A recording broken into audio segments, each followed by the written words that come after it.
Really? Elevator music? I think so. Have you ever actually given your elevator pitch in an elevator? All it means is you have to do it in like 15 seconds, right? I love You got one life, for crying out loud. You might as well just give it all you got. The Deej, Dan Jordan. Your daily dose of reality. Your daily dose of the Deej. I can't believe I'm saying this, but I need my daily dose of the Deej. I make the news. I don't watch the news. I'm a leader. The Sales Energizer, Dan Jordan. Listen, don't worry how to sell, baby. Worry about why people buy. And it's fun. You don't need a 5-hour energy. All you need is the Sales Energizer. Just when I think it's not going to be as fun as the one before, each one gets successfully better. What's the word I'm looking for? What's it going to take to get you into this car today, huh? And now, please welcome the Sales Energizer, Dan Jordan. Boom! That's exactly it. Do that. Let's do that. Boom! I try to time it with the hop in there. You would think after so many episodes, we would be able to just do this in our sleep and time it right, but, what do you do? You know, I was looking at the intro and, of course, I'm just like everybody where, your kid brings home a school picture of all the kids in the class. You only see one, so I'm always looking at myself. But this time I made a conscious effort to look at you. And your because like your backgrounds have gotten so much better and your skill has gotten so much better, and you're just, it's a transformation. Doing this for a while, you kind of, and actually doing it for a while and staying up with the times puts you at a different level. Got to keep going. Got to keep doing it. Got to keep sharpening the saw, right? 1%. Yeah, and it happens just from moving. You just got to stay in motion. I mean that, spiritually, metaphorically, and, with intention, just to keep on moving. Just this weekend, boy, I don't know how I come up with it. So just this weekend, I'm walking. I had a jumpy rental. Matthew, I had when my kids were like 2 years old, I bought one of those jump castles. And because every party you would go to, they have these jump castles. I'm like, so you have one for rent. I'm like, yeah, it's like my dad used to, it's the 11th commandment, never pay retail. And so instead, so I'd rent it out. And so I rented out so it paid for itself. And of course, I gave it to my son, Matthew. It's 20 years old now or whatever. And so he rents it out, but he was away this week. So I had to go do it. And so while I was there, I saw one of my neighbors walking around, and he just recently retired. Ted Dietrich, great guy. And he retired like a year and a half ago or what have you. Oh, and Ted, yeah. And I go, so Ted, how are things going? And he said this, it was the greatest thing. He goes, it's wonderful. He goes, it's great. And he's in good shape and he's rock and rolling. And I go, so what, how do you enjoy it? And other people seem to fall down. And he says, I just keep moving. I walk every day. I stay in contact with people. I have relationships with people, and I join groups, and I just keep moving. And it's good advice. You're never going to die. It's like in business. In business, it's all about prospecting. You want to improve your business? You want to get better? Here's the secret. Talk to more people every day. Get into the habit of talking to more people, and do it well. And I, in the fact of doing it well, I'm talking to more people. You can enlarge your group of your sphere of influence, and you enlarge the people that you're able to ask upon for favors when you need them. And our next guest just happens to be one of those people that we'll find out about his business and his history and all that. But most importantly, he was a man that I met years ago at Toastmasters while trying to improve himself. But the most gracious and accepting and wonderful, community-minded and just family-minded human being that he draws people towards him.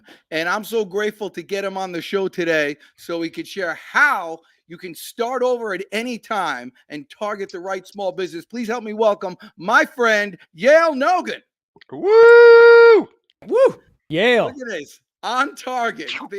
We always want everyone to bring weapons to the show here. It's good for ratings. That's how we roll. Yeah, That's what's great. going on? Everything's going on, my friend. Everything's going on. So I called Yale a couple of weeks ago because I haven't talked to him in a while, and that's what I do. And I just call people to talk, say hi, what's going on? And in Yale Nogin's life, something's always going on. When I first met you, you were a chiropractor. Yes. That's Yes. I know it's true. And you loved I'm being sitting a up straight right now. Yeah, I know. Exactly. And you loved being a chiropractor. That was your thing. There were several aspects of being a chiropractor that I loved. Oh, really? Yes, and there were What were several they? aspects that were not exactly in line. My favorite part, of course, was helping people, and actually teaching people how to live a healthy lifestyle. Um, mostly that empowering people to take their health in their own hands. I'd say that was my favorite part of chiropractic.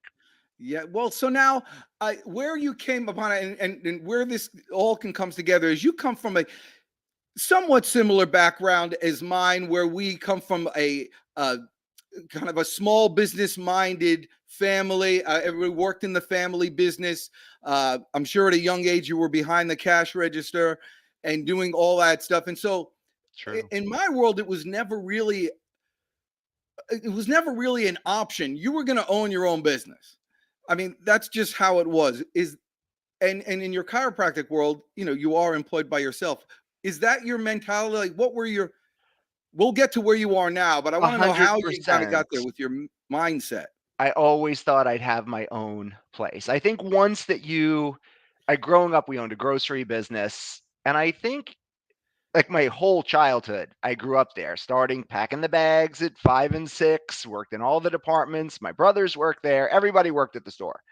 I couldn't imagine it any other way. I think once you have the freedom, I mean, look, it goes with the work and the stresses and everything else, but I think a lot of, I always wanted the freedom of having my own business. I think that really speaks to me. Yes, and people who haven't had that, it's very easy to see all the challenges that come with owning your own business and starting. Now, hours, of course. I'm talking about your dad's place. The hours must have been, not Brutal. horrific, but it's just comical. 24/7. Ugh, the Yeah, grocery business, 7 days a week, on your feet all day. That's, yeah. I don't right, recommend it. I and don't keeping the recommend. books. Yeah. Yeah, look at he gave me our first oi of the day. Oi, All right, oi. so Please. Ding. but, We're and keeping then track. also things that people, you always say you have to have insurance, and people say, yeah, it's part of business to have insurance, but there's a reason for having insurance. Things always screw up. Things break. Someone breaks your window. Someone breaks this or that. And you had an incident like that too. One of your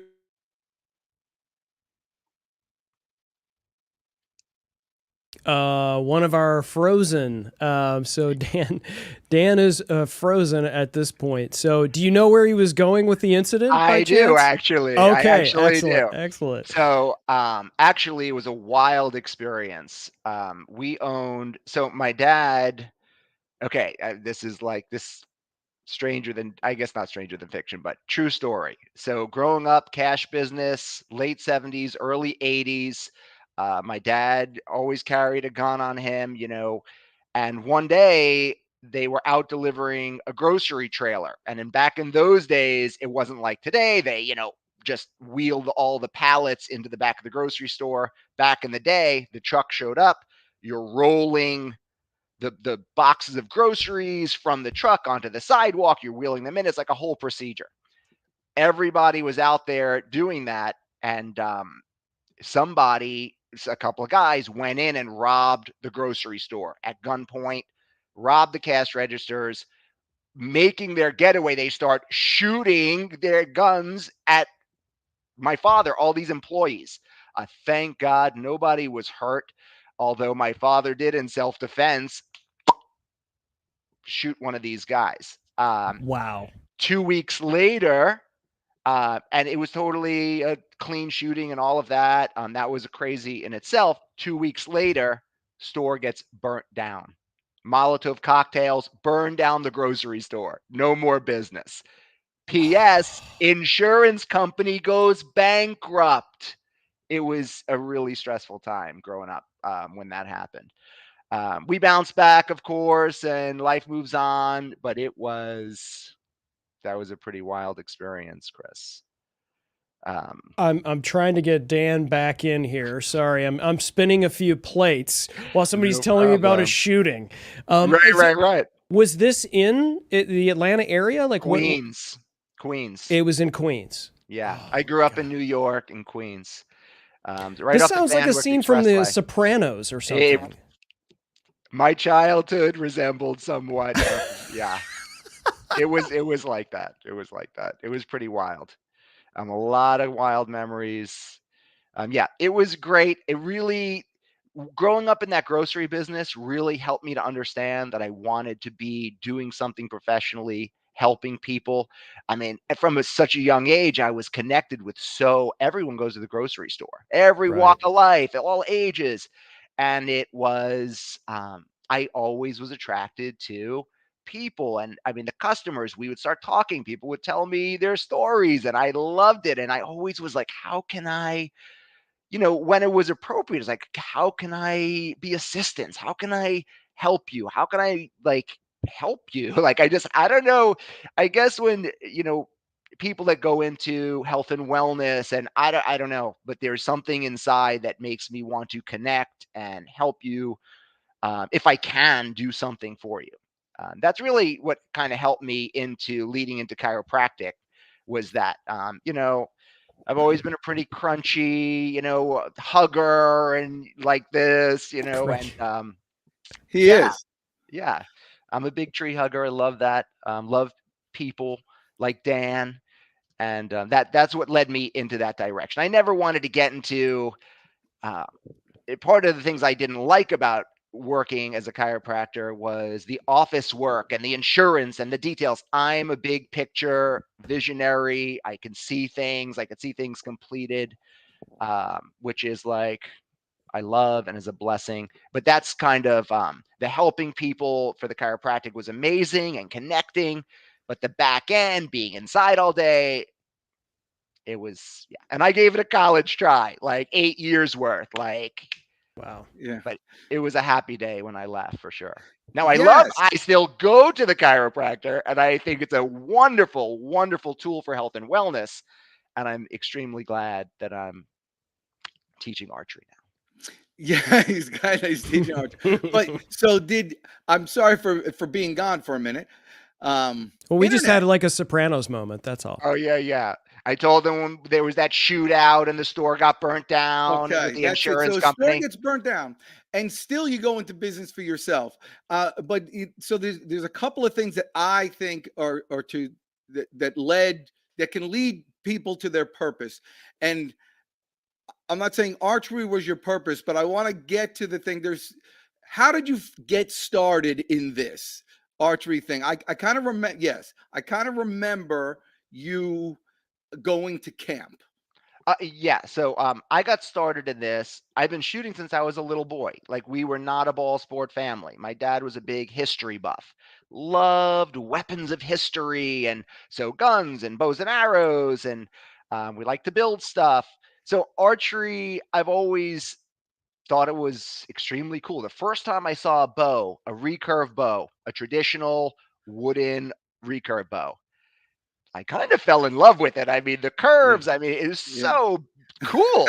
And back in, for me, I was watching Robin Hood with Errol Flynn, who was the coolest. I mean, Errol Flynn, extremely cool. So I've really had a love for archery since I was a little boy.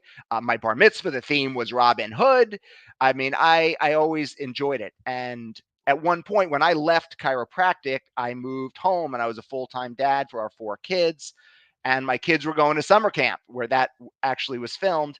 And that's when I got introduced to really the teaching side of archery.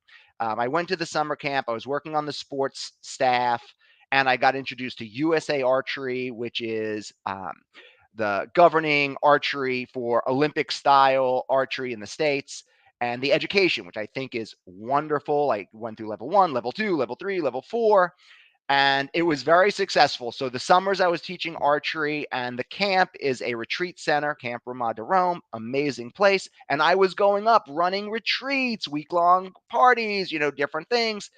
It was amazing.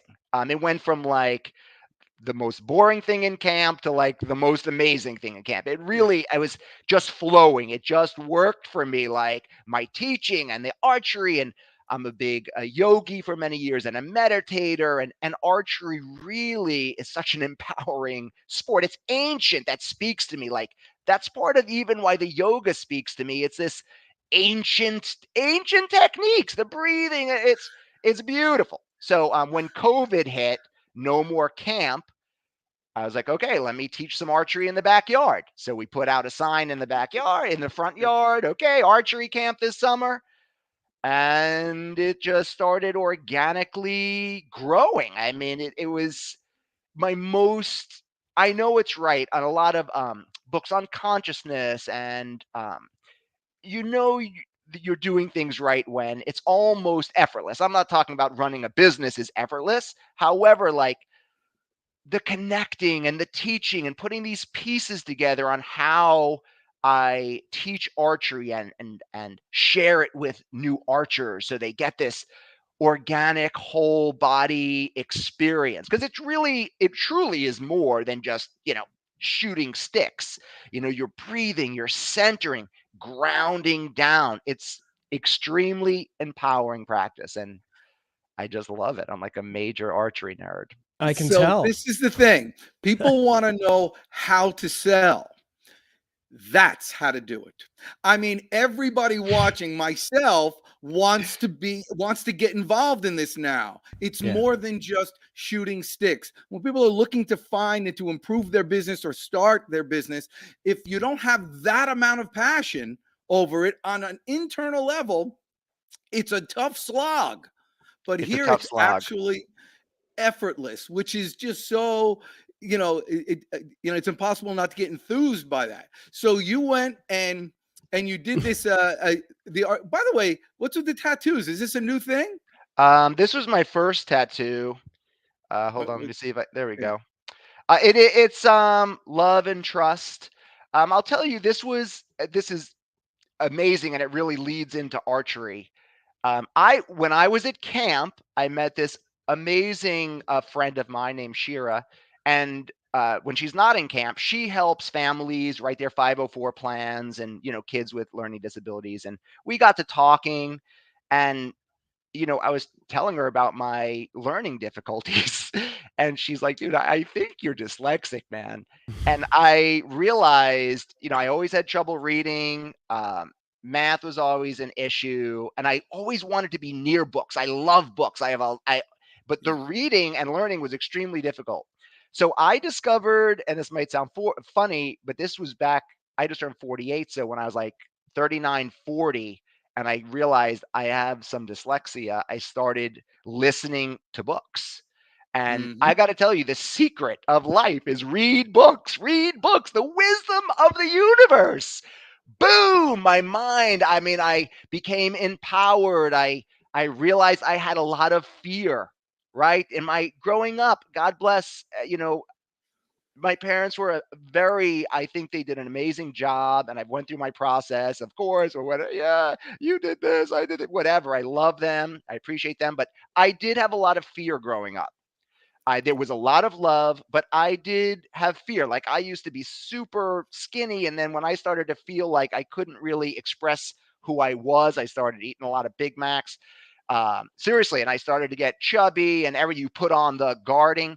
And when I started to, learn more about becoming whole and forgiveness and forgiving myself, I was like, my life now is about love and trust in God, in the universe, whatever you want to call it, that it's unfolding exactly as it needs to unfold. Love and trust in myself, that I could handle whatever comes my way, and love and trust my wife because I do.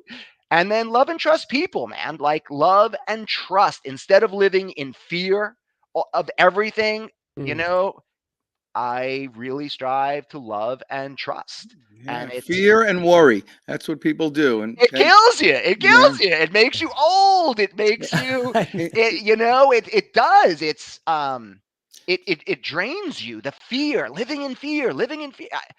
That's again like being whole.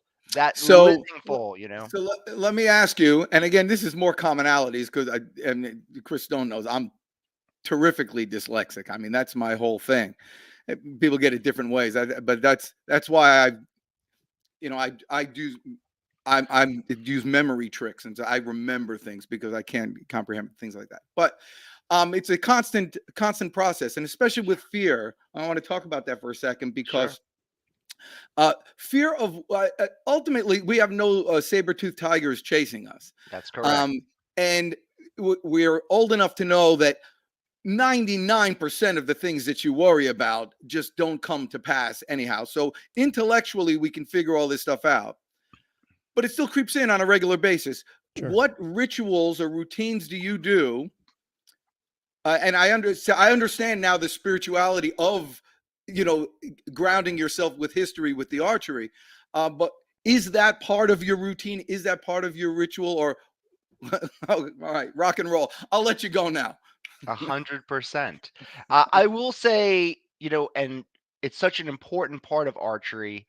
However, meditation is a huge part of working through fear. I feel like so fear is real. Fear is a feeling, but right, there's no saber-toothed tiger, like you say. So how do you feel the feelings ultimately? And that's where a lot of people who don't have tools, and I think a lot of it is tools. As a human being, having tools to survive. So yeah, we're not living in, this isn't a Little House on the Prairie, right? But it's still the same. Like we are still the same. We still need to eat food. We still need to survive. We still need to be protected from the weather. So the human condition, I think we're not so different than we used to be. So again, it's tools. And I think that you get that I've gotten and learned a lot of these tools through reading. Meditation is a huge tool. Centering, right? Grounding down when I'm feeling fearful. Look, starting a new business, as you know, being an entrepreneur, you just don't know day to day, and nobody does, right? But it's these tools that really help me centering, grounding, focusing. Are there any questions? Are there any questions you ask yourself to get into that state? I often ask, what's the worst thing that could happen here?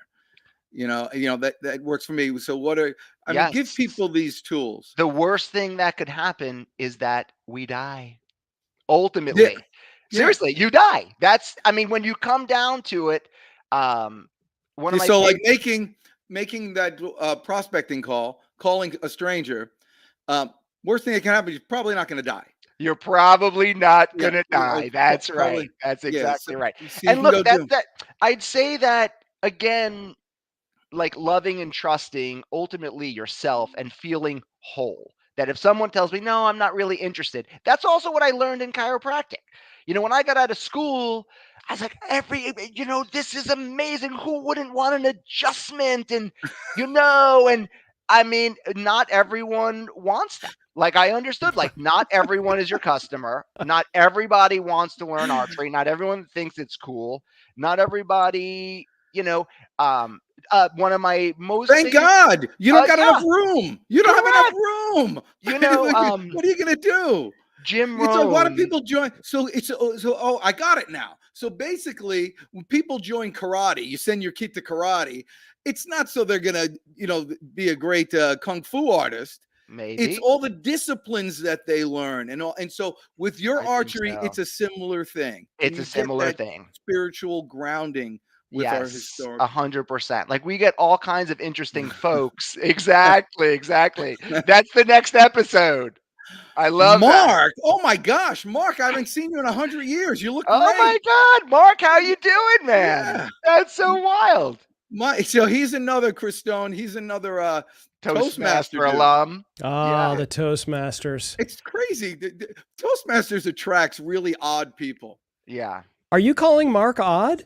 Oh, I was No. talking about Yale. Oh, But okay. yeah. All So, right. That's so fair. I'm sorry. So I cut you off, but I mean, this is really this is the nitty gritty. People think that starting businesses and getting started is all about the money. It's really a need to work on yourself every day. The art of practicing sales is the art of practicing personal development. And think of all the risks you have to take, all these challenges to your mental state when you start anything new, but especially a business, because now people are depending on you for livelihood and all sorts of other things. Mhm. So has doing this and all your grounding helped you with that fear of, I guess people have a fear of rejection. I'd say yes. I mean, of course. And I mean, I'll tell you, I'll tell you this about archery. There's a Yes. lot less rejection than when you're a chiropractor. When I was a chiropractor, it's like you say, "Oh, hey, oh, how you doing? What do you do? Oh, I do this. Oh, I'm a chiropractor." It's either Oh, like, that's Witch thank doctor. you. Oh my God, like exactly. Or Yeah. oh, that's great. And look, I think it's better today. And but it was, oh my God, I was so young. When I got out of chiropractic school, I had almost no business experience. I had a lot of fear. I wanted people to like me. I only wanted to help people. And it Yeah. was like, and there's chiropractor on every corner. And if you don't have, also, honestly, like you're also an entrepreneur, I had zero skills. Mhm. It was a lot of rejection. And it was, But you push I through it, did it. and I then correct. I correct. yes, And and you learn ultimately, from that. of course, what doesn't kill you makes you stronger. And Yeah. I agree that I mean, look, that prompted me to take some business classes and sales classes. And look, I got every step leads you to where you are. I mean, I grew a lot of grit from being a chiropractor. And I learned a lot, and I know a lot about being healthy and how to live a healthy lifestyle. And that all even comes into my coaching and posture and technique and understanding. I think it's super cool, actually, that I have that background and that I don't do it.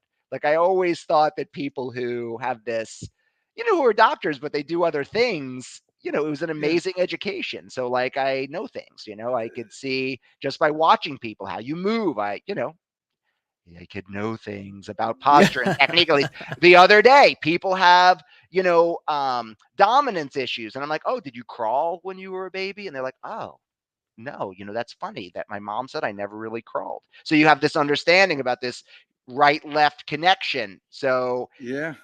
getting them on a little crawling program, and all of a sudden, like, oh my God, my balance is better. My coordination is better. What? Crawling 100, program? 100%. Get out of 100, You haven't town. lived until you crawled, Dan. Seriously. That's 100%. right. No, I think Absolutely. Yale, I think it's a really good point. It's like, I think on the surface, somebody looks at it and goes, chiropractor turned archery club owner, right? And like, it feels, black and white, right? Night and day.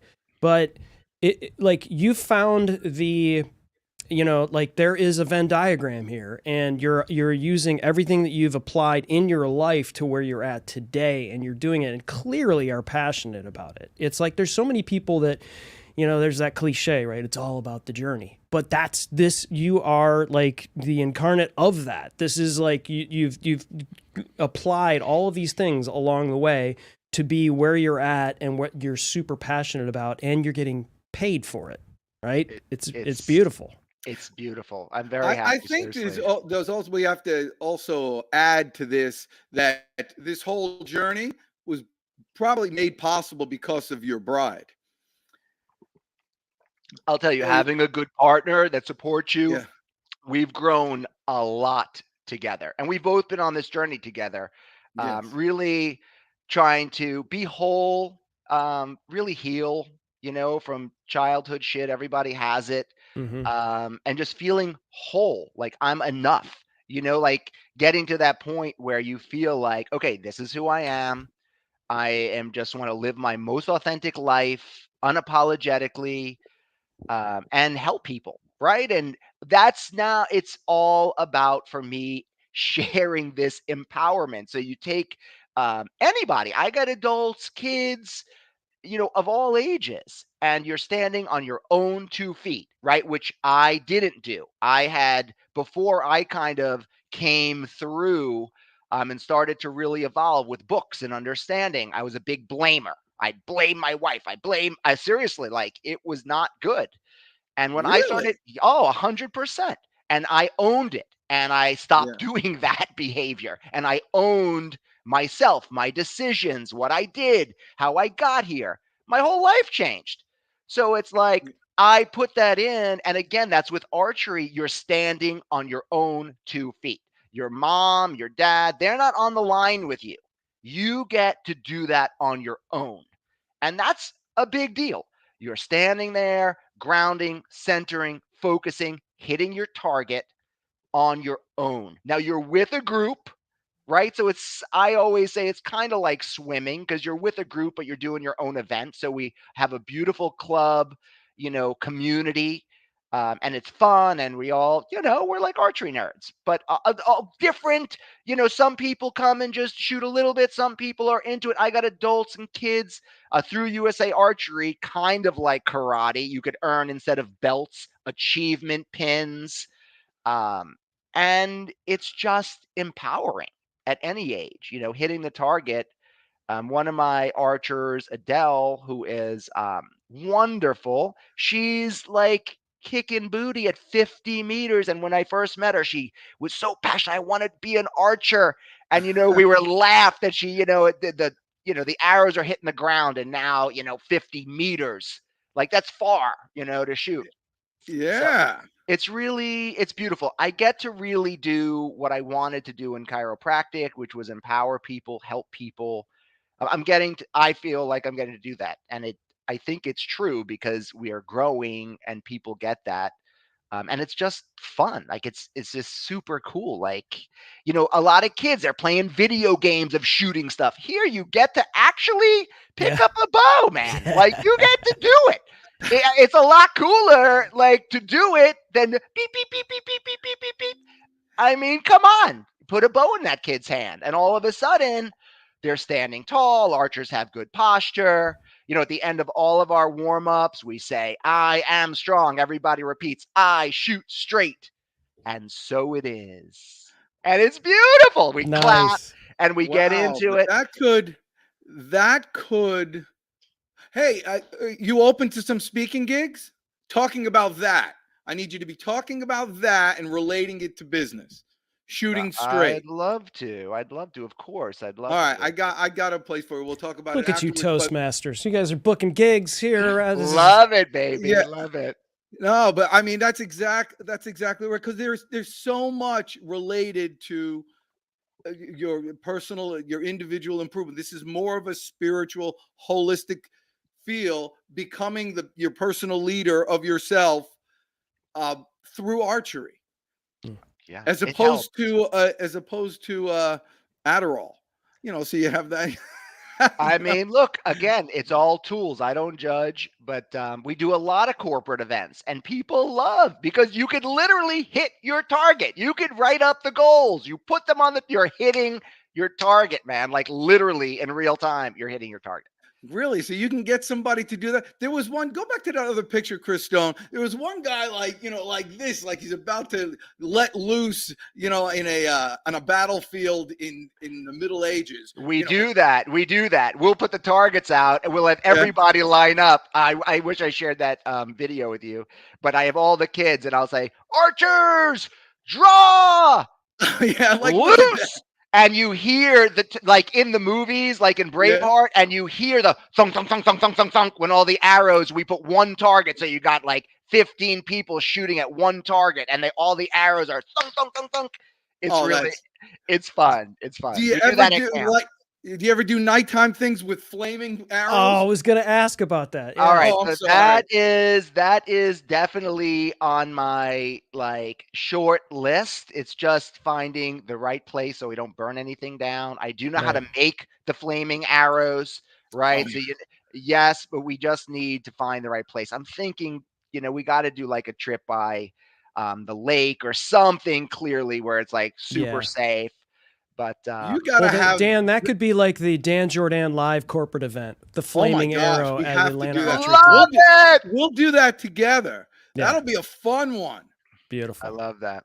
Actually, I got and so where do you work out of now? How could somebody go there and play So around we with the have 2 locations. We just opened a brand new place, which is really our place. We have the first place. We use their property, and they're lovely. We're at the Crossroads Church in Dunwoody. They have this huge, beautiful field in the back there. And then we just opened a new location in Roswell. We're on the properties of the Sharpshooters gun range. In the back of their property, you would never know off the street, but it's a huge piece of property. I have on an Highway Olympic 9? range. Yes, exactly. Oh, watch the 2 magic of ranges there. this is what a good producer does. Watch this. We don't even say anything. Well, you got to say something. Like, what am I? What am I doing? I can't read your mind. Hear about the Sharpshooter range. I'm sorry. What now? In Roswell, because that's where his place is. And so now, that's an official place that you rent that? So we lease that. We have that place for many years, and we're gonna. That's going to be really our home base, which is really, I'm really excited because I have 2 ranges. Like there's different games in archery. Tell me some of these games. So you have the Olympic, this is the new place. So you have an Olympic style range where like this one, where you just need to put the target face with the rings. Those are those targets. There's another game in archery called 3D, which is animal targets right there. It's made of styrofoam or, the special stuff. Yeah, I've seen them. But it's made of animals. So on the property, we have 2 ranges. I have that range, and then I have a whole range that's in the woods right by Killer Creek. It's wooded. It's like Robin Hood back there, and it's animals, and that's another game. There are folks that just do the 3D games. So we have both on this property, which it's like a little archery adventure center. It's just that's great. And so it's and so how does it work? It's a membership type of thing? We're members, correct. So you have club memberships, and then there's also like an a la carte. Like if you just want to drop in, that's Josh, really great guy.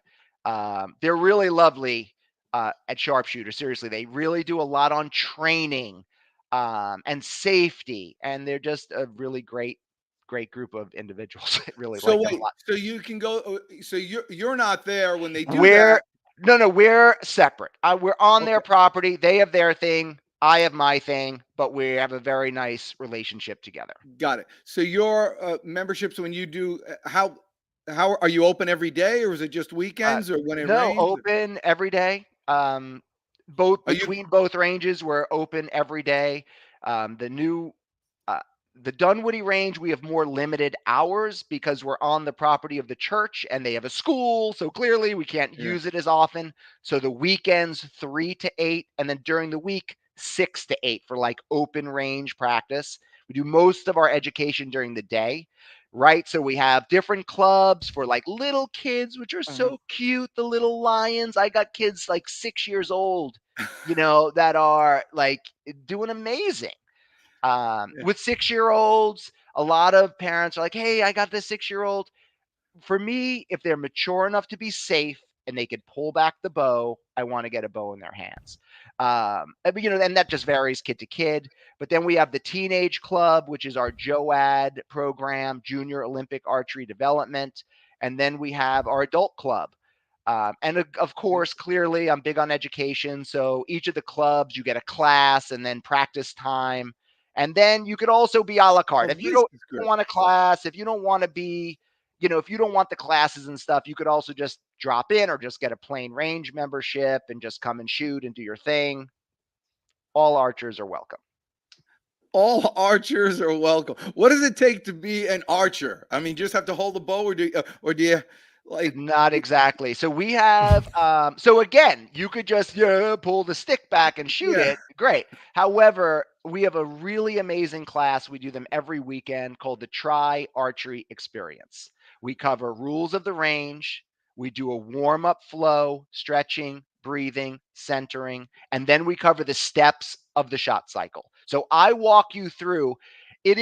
I give you all the steps, and it is a bit of content, but I know that not everything sticks clearly, but I just want people to get an understanding of all the actual steps that go into shooting the bow safely and effectively. And then our 10-week class, we drill down, because there's really like 12 steps, right? Which is nice, because just like any martial art, archery is one of the oldest martial arts. And Kissick Lee, who's the head Olympic archery coach for USA Archery, I love how he did our practical for my level 4 exam, and he talks about the internal process and the external process, right? Because the external martial art, what you see on the outside, the internal process, kind of what you're thinking about, how you're going through your shot process. Because once you let go, you have no control. So we can control our technique, our process, our breathing. So, there's all these steps that, to really get good, you want to master your I stuff. see so many connections to life. It's just control what you can control, and then just let go. And letting go, baby. That's our theme song. Let really? it go. Oh my God! Don't hold it back anymore. My coaches know. So at the Try Archery, right? People are like holding, and I'm like, I start singing "Let It Go," and my instructors, they're like, "Please let it go," or he starts singing "Let It Go," because especially with like instinctive style archery is where most people start, right? No sight, nothing fancy, just your focus. You really don't want to hold that long. Like the longer you're holding, the less accurate, because your muscles get weak. So again, with life, I learned one of my favorite books, Letting Go, The Pathway to Surrender by David Hawkins. Amazing book. Letting go, right? Like just surrendering to what it is, to life. And here, again, you get to practice letting go in all seriousness. Like accumulating stress is easy. Letting go, like you really need to practice this smooth letting go. Energetically, I talk about archery as like this. It's very whole. Each step, you're building the energy, centering it, and letting it go. It's like a whole cycle, right? A complete cycle that you get to go through, which each arrow, right? The breathing, the holding, and then finally, the release, baby. It's I don't know. I think it's cool. It's just like a cool thing. That's all I need, Christone. Another 12-step program. Exactly. I mean, you just get overwhelmed. You got to talk it about 12 hours in a day. Nobody wants to go to another 12 steps. Anyhow, I think that is so cool. I'm pleased that you are you and doing this. So, okay, talk about family. So, you have a couple of kids? 4 of them. Which one do you like best?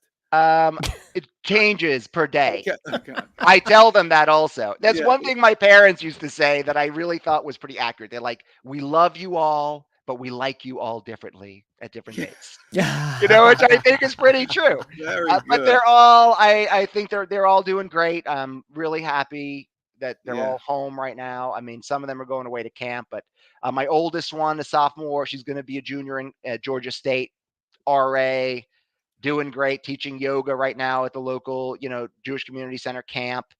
My son, 18, he's headed to Kennesaw State University next year, where I also teach archery.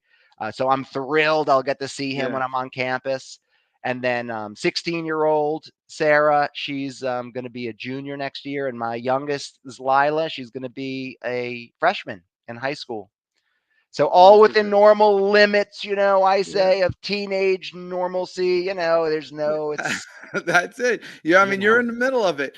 And I talked to Michelle last week a little bit, and she's a wonderful, wonderful woman. And she shared with me what you guys do on Friday nights, which I think is great. If you'd like to Yeah. share that. Dinner. We always have like a Friday night dinner through the year, which is nice. Everybody has to be there. We do say we bless, we light candles. They do. I don't know. You're allowed to say you do Shabbos. I It's do. okay. I do Shabbos, right? For Yeah. whoever knows what that means. We light candles. We say the prayer over the bread. I thank God that I'm alive and I get to do all this and that I'm awake for it. I'm not sleeping. And here's the conscious. thing. Michelle told me everyone's welcome. Everyone's it's an open welcome. door. You want to come, Chris? Yeah, Next Friday, you can come. DJ, yes. anybody can come. Right? Most Fridays. I mean, some Fridays we're like, okay, we just need a break. But yeah, mostly we love it because again, that was a really great thing that I got from my parents. We want the kids at our house. Like look with ourselves. I'll tell you, the biggest thing that I've learned that I think that helps me is this. And I truly, truly believe that every human being is doing the best that they can in every moment, or they'd be doing something differently, right? It comes down to tools, your environment, you grew up, all that stuff, like tools. Everyone's doing the best they can. So if you're doing the best you can, and I am literally doing the best I can with the tools that I have, it's easy to forgive people for messing up, making mistakes. And then when it really becomes okay to make mistakes, well, gee whiz, like you could grow because now you're not afraid to make mistakes because it's okay.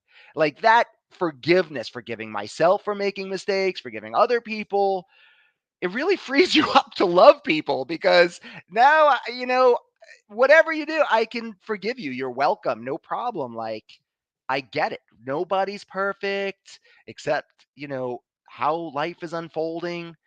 Forgiveness I have found is like a major thing. It's like it helps me to feel free. So anyone is one of welcome. my 5. It's my top 5 values. It's gratitude, forgiveness, accountability, courage, and kindness. Those are the 5. Beautiful. But the forgiveness one, I find extremely easy to forgive others. Yeah, I mean, that's a throwaway. It means nothing to me because of the reasons that you said. Terribly difficult to forgive myself. Right. It's much more difficult. However, it comes with a level of freedom. Eventually I get that. there and I know it. I know it's happening and I have to, actually say it. I have to almost take myself away from myself and forgive myself for that. Because it's like in high school. Oh my God. Do you have a really do you have a really embarrassing moment in high school? Think of it. Everybody who's watching, Chris Stone. I'm not going to tell you to tell me what it is. All right, Chris, tell me what yours is. Okay, I have one right now that I still cringe to this moment. I have to shudder it away because I know how terrible. Now I want you to do this. Think about a really embarrassing moment that somebody else had. Oh, you can't think of it. It's like it's non-existent. It's not even remembers there. yours either. Yeah, and so that's what I do when I get into that point that I did something really bad and it's unforgivable, whatever. I'm like, nobody will remember this in 2 minutes because it didn't happen to them. You don't remember the act as much as you remember the emotion. Yes. You had then, and it's impossible to know somebody else's emotion, and so it flitters away. I was just talking about reading books. I was reading. I know this is an interview about you, Chris. Yale, but I'm in the zone now, so let me go. It's all of us, baby. All right, so I was reading Marcus Aurelius.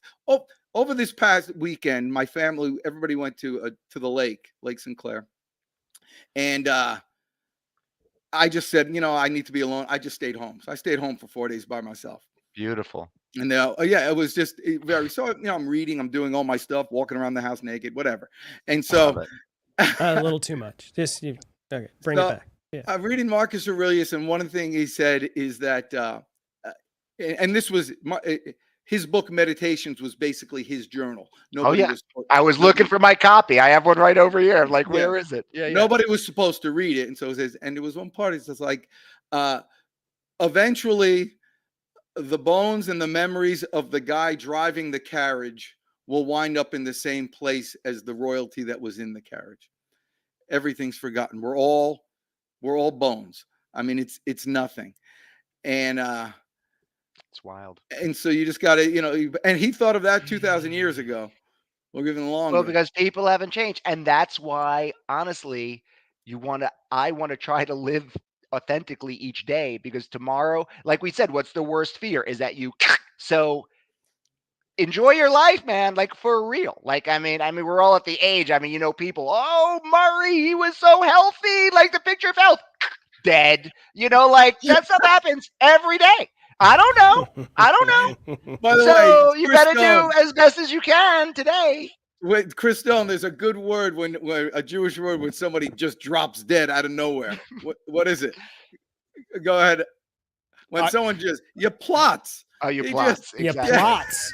Yeah, plots. I've never heard of plots before. Yeah, plots.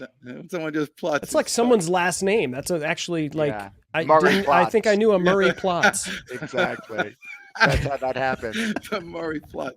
All right, Murray Plots. This is great. Okay, so how do people reach you, and how do they get to you and get this thing started? Mostly, go ahead. Just to back up a little thing, I love what you said. We were talking about Marcus Aurelius. Marcus Aurelius used a bow and arrow. Of course, dude. Of course. Of course. It was, people have been shooting archery from the beginning of time. It's cool. Like, it's ancient. It's just cool. Yeah. Do you hunt with it at all? I'm not a big hunter. Okay. I'm not my brother, big hunter, bows, everything. Yeah. No, I dare I say the cliche, I'm more of a lover than a killer. Like, I'm more like support life than kill it. Now, I'm no vegetarian. I've been hunting before. Mm-hmm. I mean, I've helped clean animals and prepare all that. No, I haven't took one myself. Now, I feel confident I can if I need to. Sure. The first time I went shooting at a range, Yale Nogin took me there. Yeah, that was a good time. That's right. And now you're like a sharpshooter. I don't know about that, but I bought that gun, that 357. Yeah, I love a 357. Yeah, that one. I think that exact one, that Ruger. I love that gun. It's a great gun. Yeah. Anyhow, so there we are. So how do people get a hold of you? A lot through our website, AtlantaArchery.club. Just send us an inquiry. A lot of times, send us an email, give us a call. We're always talking to people. That's the way. All right. Well, this was great. I appreciate you coming. I apologize for my technical difficulties earlier. I lost some internet. That's all right. We're all just bones. We're all just bones. We're all just bones. Right. You're forgiven. People get all exactly upset. Chris Stone, once again, by the way, Yale, is he not the world's best producer? The world's best producer. I mean, seriously, really nice job, man. You're making me plots. You're making me plots. When you are gonna have to do a real cool video of that place, I'm gonna come visit you and take some pictures. And, I love it. Just rock it. We got to get this thing out there. I think it's great for individuals, for families, family retreats, and for corporate retreats getting together. I think this brings everyone together, brings them down into their soul. It puts everybody as a medieval warrior, just shooting, or a caveman, shooting buffalo and doing whatever you have to do just to survive. And you know what I did this weekend when everybody was away and I'm alone? I ate liver like a man. I mean, I just tore the thing up. I just want to look at it. Oh my, that's right. Because you got to get back to nature and like get Jeremiah there. Johnson. And that's what you need to do out there. Just get people. By the way, this little show that we're doing today, it's very rare you get someone that's going to open up as much as I do about myself when someone just comes here to. But it's so refreshing, isn't it? It was just such an enjoyable time when people can be totally upfront and honest. You know, show all your warts, show that, you know, all your problems, and people will do that. It's one of my secret things to do to get people to open up. Tell them something embarrassing about yourself, and then they will share and feel closer to you. Easy way to get going. Yale Nogin, I've learned from this episode, and I can't wait to see you again. I'm going to stop by on Shabbos one day and have some challah with you. I love and it. you I guys love it. watching, I wish nothing but good things to happen to you all for the rest of your life. Chris Stone, you are the best. I am the Deej. Let's go get him today, guys. Stick around.